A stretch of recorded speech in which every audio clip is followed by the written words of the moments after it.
Good afternoon, all dear students.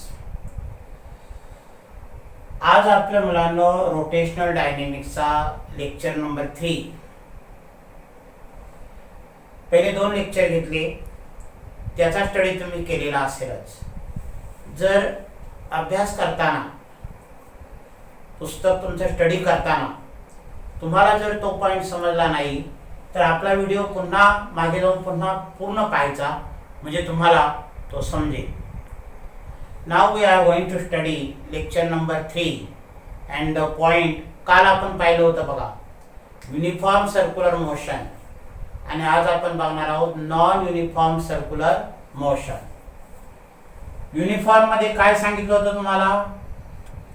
Uniform circular motion.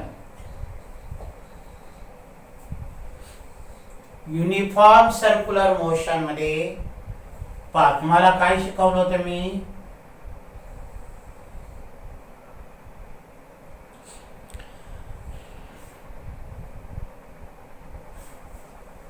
The motion of a body along the circumference of circle in which what its speed remains constant. काय constant राहतं? speed remains constant. हे constant राहतं, लक्षात घ्या. speed काय शिकवलं तुम्हाला? speed remains constant. velocity does not constant. लक्षात ठेवा, velocity चं magnitude constant राहतं. magnitude काय कॉन्स्टंट राहतं? मॅग्निट्यूड म्हणजे स्पीड कॉन्स्टंट राहतं. याला काय म्हणतात? UCM, uniform circular motion. लक्षात घ्या. This is a radius vector R bar, this is velocity vector V bar. याला काय म्हणायचं? यूसीएम. हा पहिला पॉइंट झाला यामध्ये. लक्षात आलं? Speed remains constant. नंतर काल काय शिकवलं तुम्हाला? यूसीएम मध्ये स्पीड रिमेन्स कॉन्स्टंट, त्याला काय म्हणतात? UCM. But direction of velocity continuously changes, therefore it is an accelerated motion. आता मुलांनो तुम्हाला पिरियड जर काढायचा असेल, पिरियड ऑफ यूसीएम फॉर्म्युला काल शिकवायचा राहिला पहा, म्हणून मी हा पॉइंट एक्सप्लेन करतो. Period, what is meant by period? The time required to complete one revolution along the circumference of circle is called period. Now what is the formula for period? पहा, velocity बरोबर काय? Distance upon time. ठीक आहे, velocity v. आता distance किती बॉडीनं cover केलं? Body समजा इथून निघाली ए पासून, पुन्हा ए पाशी येतपर्यंत किती डिस्टन्स झालं मुलांनो? सर्कमफरन्स म्हणजे 2 पाय r. आणि एवढं डिस्टन्स कव्हर करण्यासाठी वेळ किती लागला? टाइम किती लागला? पिरियडची डेफिनेशन काय? Time required to complete one revolution. मग टाइम किती झाला? t. मग t चा फॉर्म्युला काय आला? t is equal to twice pi r upon v. T चं सूत्र आलं पिरियडचं. बट v बरोबर काय? v is equal to what? r omega. काय शिकवलं तुम्हाला? मग काय होईल? t is equal to twice pi r upon काय? r omega. मग काय कॅन्सल होईल? r cancel. t is equal to twice pi upon omega. Formula पहा t चा. t is equal to what? Twice pi upon omega. This is the expression for period in UCM. समजलं? तुम्ही याच्यात v upon r, त्याचं हे एक सूत्र twice pi r upon v. समजलं? मग मुलांनो UCM मध्ये एवढ्या गोष्टी लक्षात ठेवायच्या. Now what is meant by non-uniform circular motion? Non-uniform circular motion.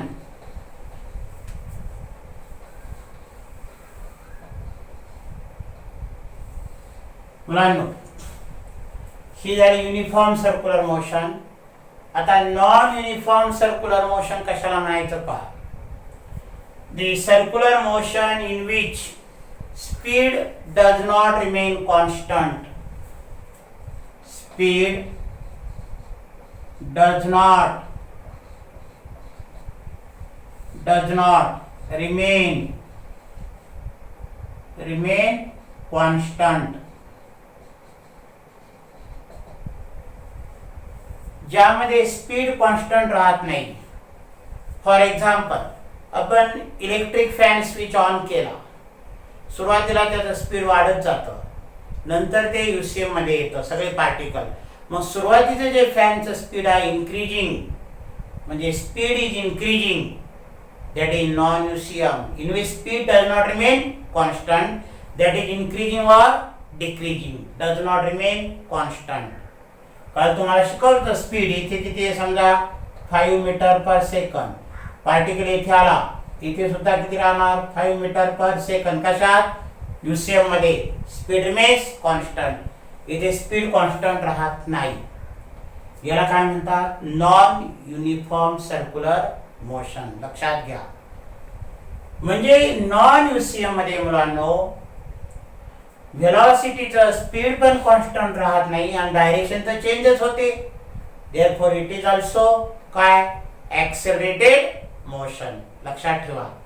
मग हा फरक आहे मुलांनो युनिफॉर्म सर्क्युलर मोशन आणि कशात? नॉन युनिफॉर्म सर्क्युलर मोशन मध्ये. नॉन युसीएम मध्ये पहा, युसीएम मध्ये व्हेलॉसिटी टँजेन्शियल. नॉन युसीएम मध्ये ऑल्सो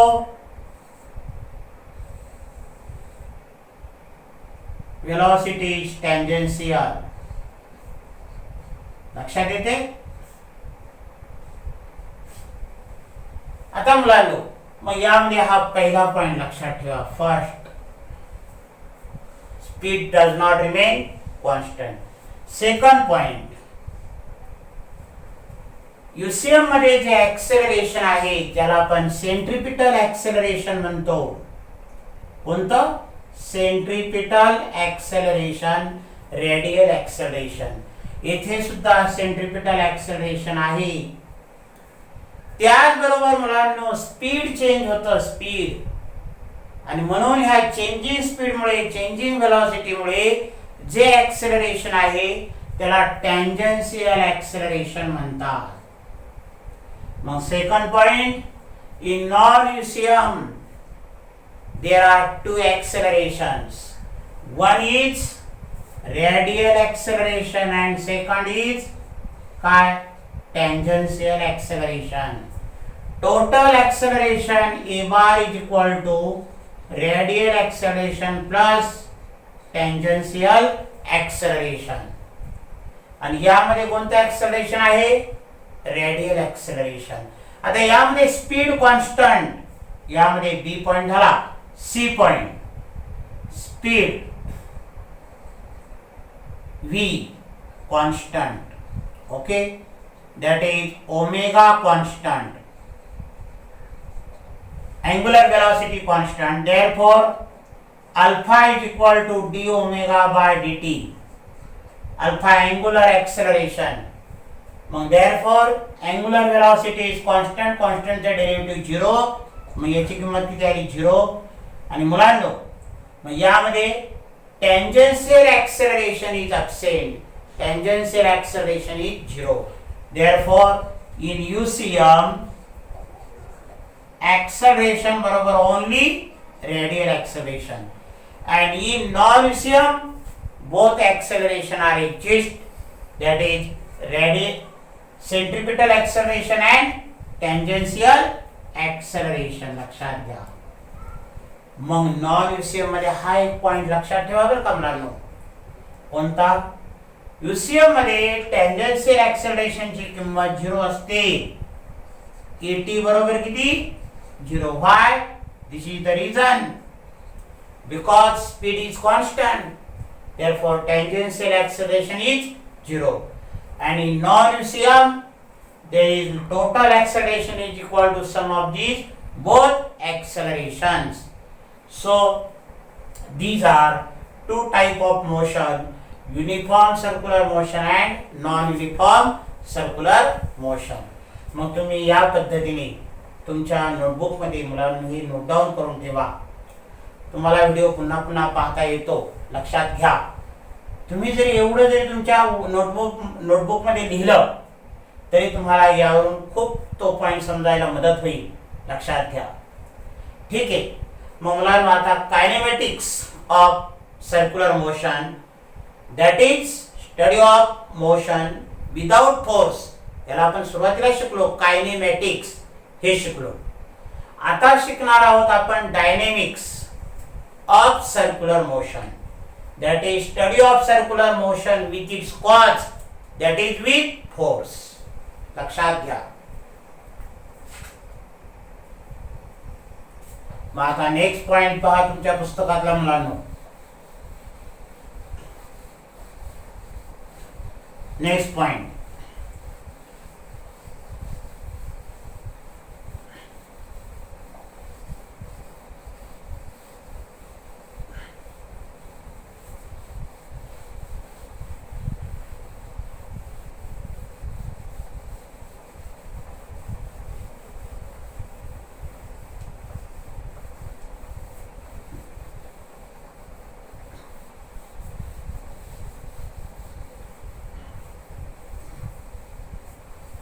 पॉइंट आहे डायनेमिक्स किंवा डायनेमॅटिक्स, कसे म्हटलं तरी चालेल. Dynamatics of circular motion.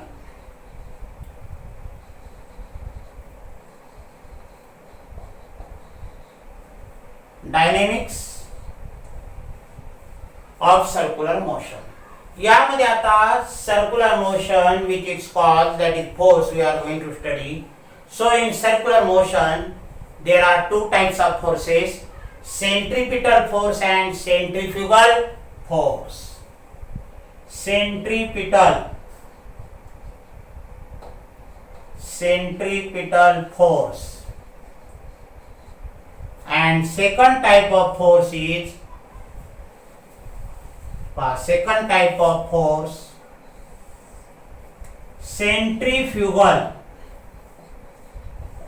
centrifugal force. मग आता मुलांनो सर्क्युलर मोशन मध्ये Newton second law, when there is motion, when there is force. जेव्हा फोर्स असतो तेव्हा मोशन असते, without force there is no motion. मग सर्क्युलर मोशन तयार होण्यासाठी जी गोष्ट पाहिजे त्याला काय म्हणतात, centripetal force. Without centripetal force there is no circular motion. मुलांनो सेंट्रिपिटल फोर्स म्हणजे काय, the force which is necessary for circular motion. Circular motion साठी जो फोर्स लागतो त्याला कोणता म्हणतात, सेंट्रिपिटल फोर्स. लक्षात घ्या. The force necessary for circular motion is called centripetal force. आता त्याचे नाव centripetal का आहे, because it is directed towards the center. centripetal, ठीक आहे. centripetal CP म्हणू आपण त्याला. centripetal force directed towards the center along the radius. परंतु रेडियस वेक्टरची डायरेक्शन कशी आहे मुलांनो, या बाजूला, म्हणजे याच्या अपोजिट आर. हे दोन्ही वेक्टर एकमेकांना अपोजिट फोर्स वेक्टर क्वांटिटी आहे, लक्षात घ्या. मग पहिलं काय डेफिनेशन काय आलं पाहिजे तुम्हाला, पहिली definition, the force necessary for circular motion which is directed along the radius, म्हणजे रेडियस वर असतो, and towards the centre of circle, towards the काय center of circle is called centripetal force. Second point यामध्ये काय आला पाहिजे तुम्हाला, आता फोर्सचा फॉर्म्युला सेंट्रिपिटल फोर्सचा. फोर्स बरोबर काय, mass into acceleration, mass into काय ऍक्सेलरेशन, याला काय म्हणतात फोर्स. फोर्सचा formula F is equal to m into a. आता F इज इक्वल टू काय m इंटू ए. इथे ए म्हणजे काय सेंट्रिपिटल ऍक्सेलरेशन, आणि सेंट्रिपिटल ऍक्सेलरेशनची काय सूत्र पाहिली, बट ए बरोबर काय पाहिली होती सूत्र आपण, R omega square V square upon R आणि काय व्ही ओमेगा. ठीक आहे.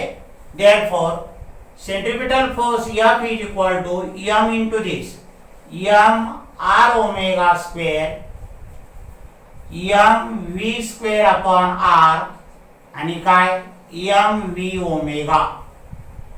हे काय झाले मुलांनो फॉर्म्युले झाले कशाचे, सेंट्रिपिटल फोर्सचे, लक्षात घ्या. ठीक आहे. आता वेक्टर फॉर्म मध्ये कसं लिहिणार तुम्ही, इन वेक्टर फॉर्म कसं लिहिणार, F bar is equal to minus, आता पहा M V square upon R into इथे काय जोडायचं आर कॅप. आर कॅप काय आहे, unit vector along the radius. Minus चिन्ह का दिलं, सेंट्रिपिटल फोर्स कुठे असतो टुवर्ड्स द सेंटर, आणि रेडियस वेक्टर कुठे असतो अवे फ्रॉम द सेंटर, म्हणून ही डायरेक्शन कशी झाली आर कॅप, म्हणून इथे चिन्ह कोणतं आलं मायनस. दुसरं एम एम, ठीक आहे, R omega square into R bar, minus चिन्ह, कोणतं चिन्ह मायनस. हा कोणता फॉर्म झाला त्याचा वेक्टर फॉर्म, लक्षात घ्या कोणता form vector. Fourth point, it is a real force, लक्षात घ्या it is what real force. मुलांना हा फोर्स कसा आहे रियल फोर्स आहे. तुम्हाला क्वेश्चन काय येईल पहा, differentiate between centripetal and centrifugal force. आता मी तुम्हाला कोणता शिकवतोय सेंट्रिपिटल फोर्स. कोणकोणते पॉइंट लक्षात ठेवायचे, डेफिनेशन. सेंट्रिपिटल फोर्स म्हणजे काय, the force necessary for circular motion is called centripetal force. Second point, it is along the radius and towards the center of circle. Third point, त्याचे फॉर्म्युले m r omega square m v square upon r m v omega, आणि हा त्याचा काय vector form, लक्षात ठेवा. आणि हा force कसा आहे real, basic forces, real forces and pseudo forces. म्हणजे हे इनर्शियल फ्रेम मध्ये काम करतो, इज अ रियल फोर्स. आता मुलांनो हा जो फोर्स आहे हा वेलोसिटीला, टेंजेन्शियल वेलोसिटीला कसा आहे परपेंडिक्युलर, ऑलवेज परपेंडिक्युलर. आणि जेव्हा फोर्स आणि वेलोसिटी परपेंडिक्युलर असते there is no work is done. मग नेक्स्ट पॉइंट अजून एक लक्षात ठेवा, नो वर्क इज डन. हाय पॉइंट लक्षात असू द्या तुमच्या, नो वर्क इज डन. हे काय झालं सेंट्रिपिटल फोर्स. आता सेकंड फोर्स आहे इकडे सेंट्रीफ्युगल फोर्स. आता पहा सेंट्रीफ्युगल फोर्स, सेंट्रीफ्युगल फोर्स. आता मुलांनो सेंट्रीफ्युगल फोर्स मध्ये पहा, हा तर आपला कोणता फोर्स आहे सेंट्रिपिटल,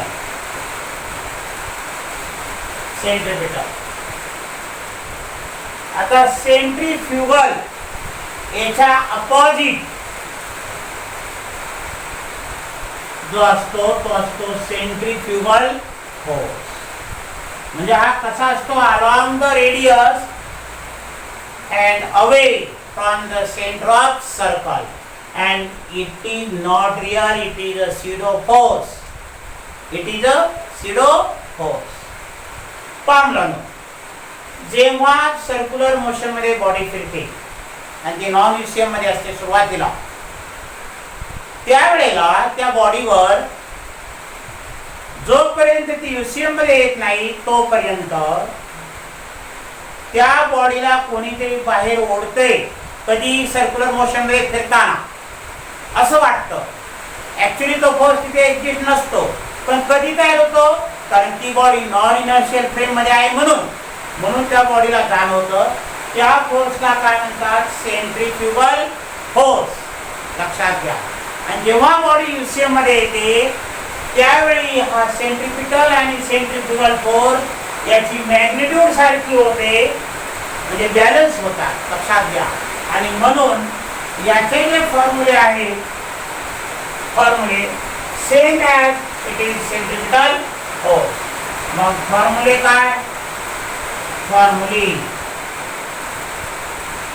या हेच फॉर्म्युले लक्षात घ्या. कोणता, F is equal to mr omega square mv square upon r and third mv omega.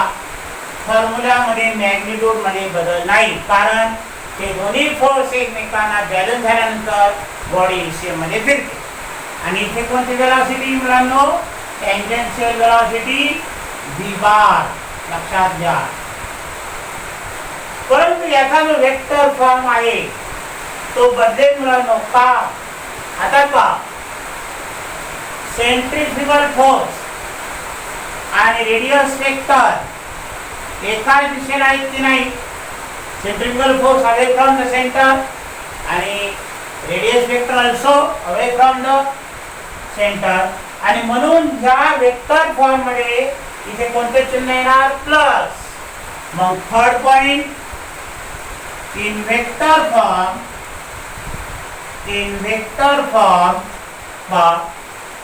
centrifugal force F is equal to plus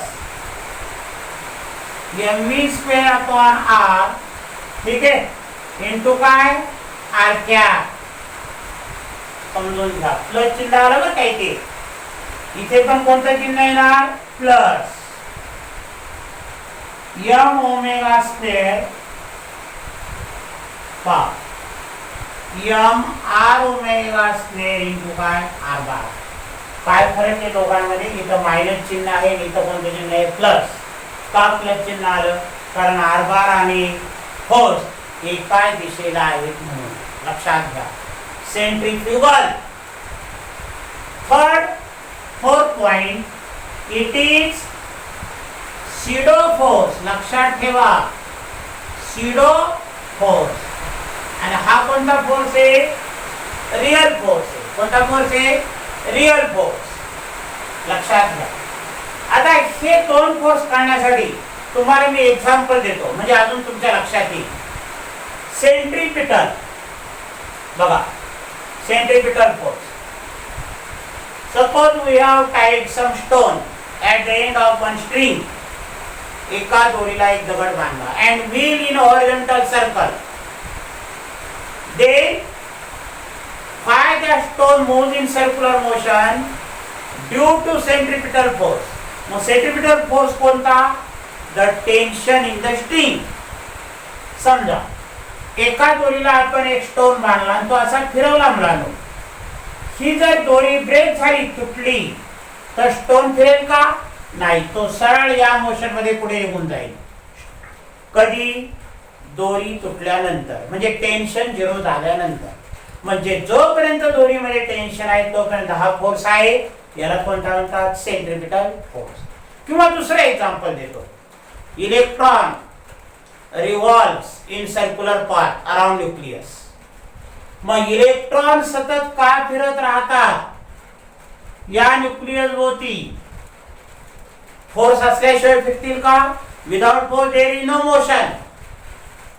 These electrons revolve in circular path due to electrostatic force between positively charged proton and negatively charged electron. मुलांना इथे जे proton आहेत कशात, nucleus मध्ये, plus minus मध्ये electrostatic force आहे. हाच कोणता फोर्स झाला, सेंट्रिपिटल फोर्स. किंवा तिसरं सोपं example, moon revolves around earth और earth revolves around sun due to gravitational force. That gravitational force provide centripetal force. मग हे काय दिलं तुम्हाला, एक्झाम्पल दिली की सेंट्रिपिटल फोर्स असल्याशिवाय मुलांना मोशन, सर्क्युलर मोशन होणार नाही, लक्षात घ्या. आणि तो फोर्स नेहमी कसा असतो, टुवर्ड्स द सेंटर, म्हणून त्याचं नाव काय, सेंट्रिपिटल फोर्स. आता सेंट्रिफ्युगल फोर्स, मेरी गो राऊंड मध्ये बसलात, किंवा दुसरा एक्झाम्पल लक्षात घ्या. आपण एखाद्या कार मध्ये बसलेलो आहोत आणि कार टर्न घेते अशी, जो रोड असा कर्व रोड आहे ना, थोडक्यात सर्क्युलर रोड, त्यावर कार टर्न घेताना आतले जे पॅसेंजर आहेत ते राईटला असे ढकलले जातात, कधी टर्न घेताना.